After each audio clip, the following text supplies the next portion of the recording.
Okay, samahan niyo akong magbilang, everybody. Okay, let's all count. Okay, everybody, ready? Let's all count in 5, 4, 3, 2, 1. There we have it. The Philpost Nativity Stamp is now officially unveiled. Wow, grabe.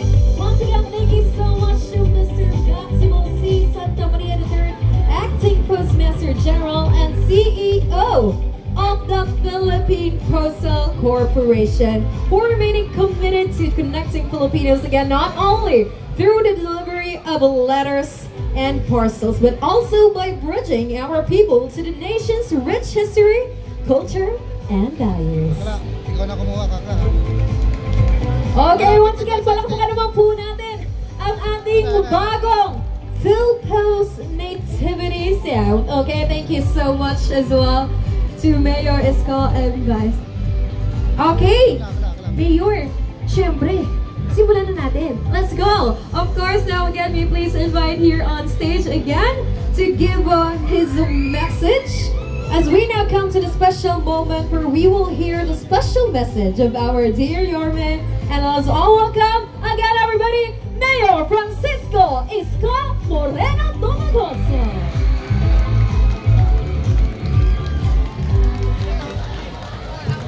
Ay, maupo po kayo. Magandang gabi. Una, salamat sa Diyos. Sa hindi umulan, wala akong bituin. Pero mamaya, pagbukas natin ng ilaw, kikis na pa mga ilaw na para bang bituin sa lungsod ng Maynila. Sa ating PhilPost Postmaster General, thank you very much. Napaka-sweet naman nila. Talagang dito nila ginawa sa lungsod ng Maynila itong ating stamp, no? Nativity stamp. Thank you very much. Palampakan natin ang PhilPost. Sa ating Vice Mayor Chia Atienza, mga konsyal ng Maynila, at mga bisita namin sa iba't ibang pribadong sektor, at ang ating nanalong congressman pero hindi pa nakaupo, Congressman Joey Oy. Binoto ng tao. Congratulations sa iyo. Ako naniniwala sa mga taga 6th District, ikaw ang congressman ng taong bayan. Sa ating pong DOT family na nandito at iba pang ahensya ng gobyerno sa nasyonal, at sa mga kabataan, mga nanay, tatay, at magandang gabi sa inyong lahat. Ayoko na pakahabaan kasi mas gusto ko buksan muna yung ilaw. At makita nyo na yung sandwich. Sandwich ba yan? Saka ano? Jejun. Ayun. Mukhang inaabangan ng mga kabataan. But ito ay handog sa inyo ng pamahalang lungsod ng Maynila upang ipaalala pa rin sa atin. Katulad ng sinabi ni Postmaster kanina, marami naging hamon sa buhay natin, lalo na itong 2 quarter ng taon na ito. Pero 20 araw na lang, 20 araw na lang, may raraos na natin ng 2025. Akalain mo, no? Kaya sa diwa ng Pasko na pinaalala sa atin ng ating mga magulang ay 2 bagay. Una, ano madalas sinasabi sa atin ng mga matatanda natin? Magbigayan sa araw ng Pasko. Pangalawa, ano sinabi ng mga matatanda natin? Magmahalan. And I think I'll go to the second part. Magmahalan. You know, what happened in the past weeks and a few months ago is highly unacceptable. That's the truth of the matter. May mga tao at bagay na talagang hindi katanggap-tanggap sa atin. Ngunit, sa tinatakbo ng national government, I think may mananagot naman sa kanila. And they should. Now, moving on. Yung diwa ng Pasko, na sinasabi ko'y pagmamahalan, we should stop hating each other because of our indifferences in politics. Dahil iba-iba tayo ng kulay, pink, yellow, white, green, red, yan ay kulay lamang ng mga politiko, hindi kulay ng buhay natin. And at the end of the day, pagtiklop ng araw, uwi tayo sa kanya-kanyang tahanan natin at pamilya natin. Wala tayong ibang asahan kundi ang sarili natin, ang pamilya natin, at ang pamahalaan na sana magtagumpay. Huwag nating ipanalangin anumang bahagi ng pamahalang nasyonal o lokal na sila ay masawi, sapagkat ang kasawian ng pamahalaan ay kasawian ng mamamayan. We, Filipinos, no matter what happened, hayaan natin managot sila, but we as Filipinos, we should not separate, segregate because of some political beliefs of some or a few, literally a few individuals, for them to gain politically.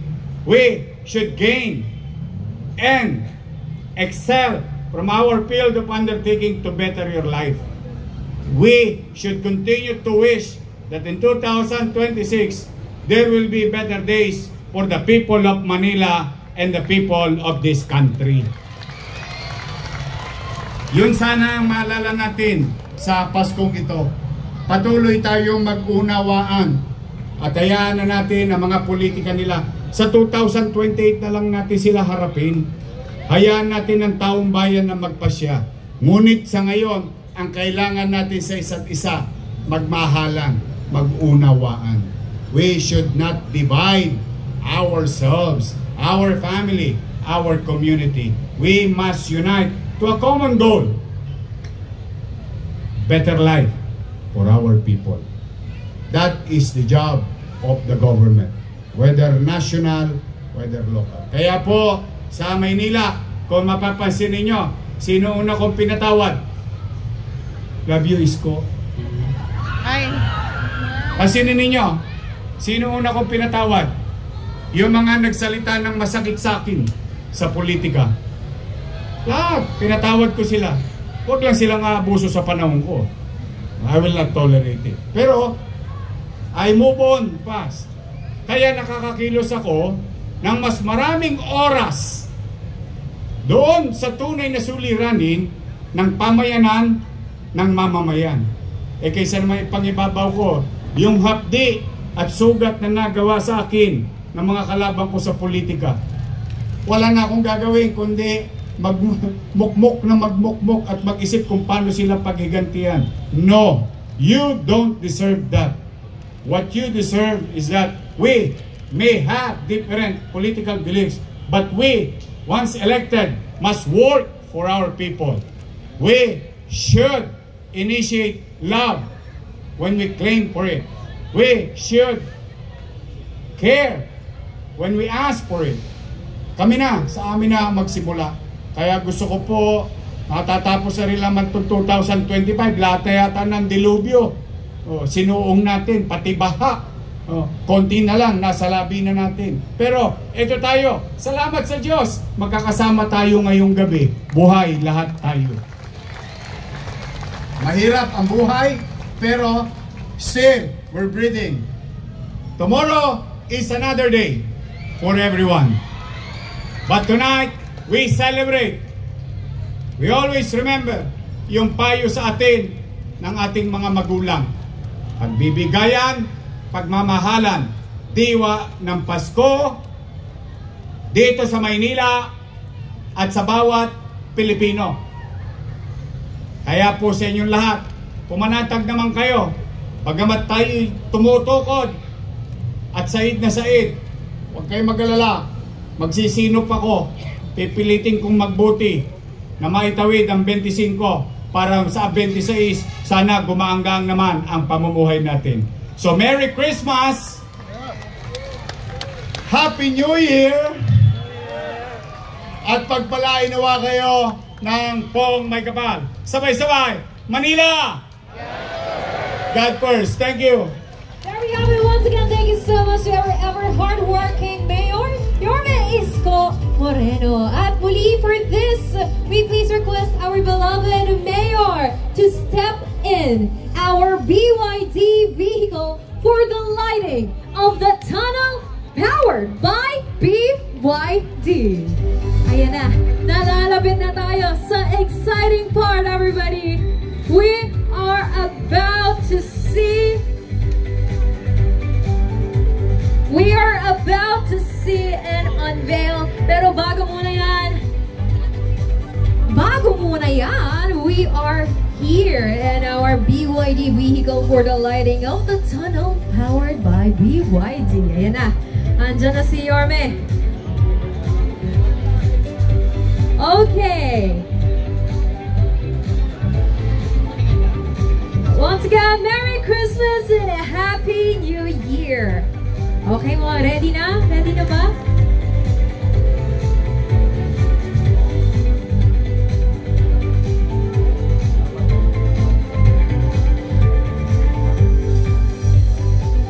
Well, there you have it! Bukas na po ang ating tunnel under the Christmas tree, which is powered by BYD cars. And of course, eto na! We now come to the highlight of this event, the Christmas tree lighting ceremony. So for this, we'd like to invite the following to lead our lighting ceremony. May you please invite Mayor Isko Moreno Domagoso to come here on stage, followed by Vice Mayor Chi Atienza, our DT Cam OIC, Crystal Bagatsin, City Engineer Armand Andres, our City Administrator, Attorney Wardy Quintos, City Electrical Engineer Randy Sada, and the Bureau of Permits Director Levi Facunto to come and join me here on stage together with our ambassadors. Yes, again, we'd also like to invite Direct Caddy of DOT NCR to come here on stage. Ayan na, malapit na!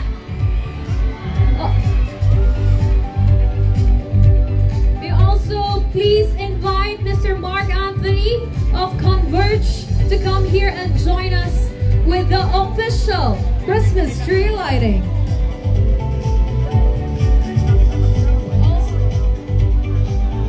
We also invite our full postmaster to come here on stage.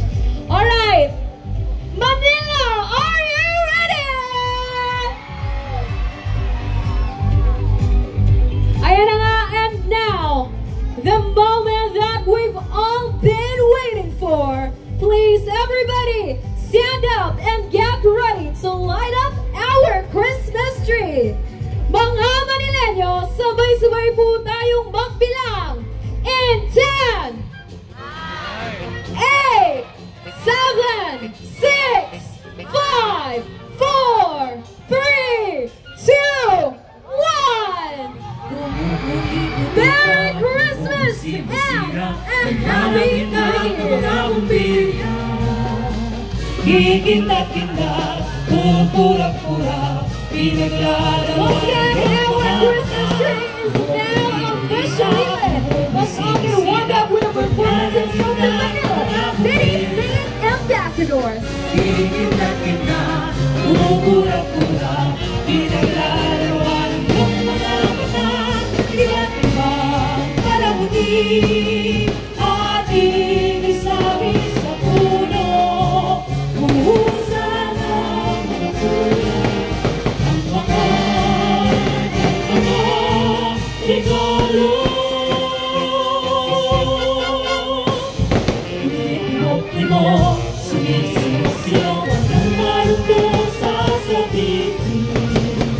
Pupulupok-lupok, paikot ng paikot, una ng malalang bituin. Datan ang mga ng dilim, libones na sa sabihin. Parang ang lalong lumaray, regalo'y dagdagan.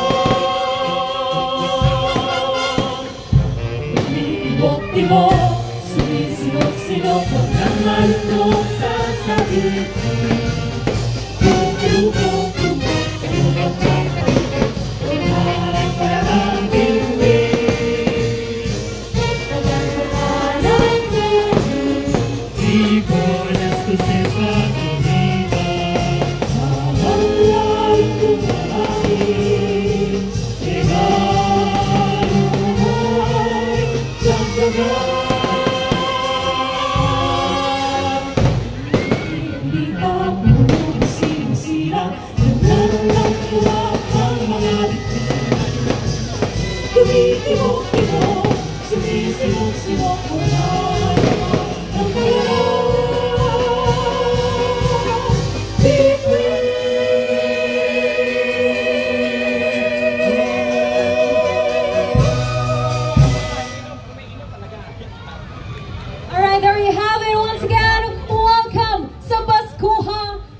sa Maynila.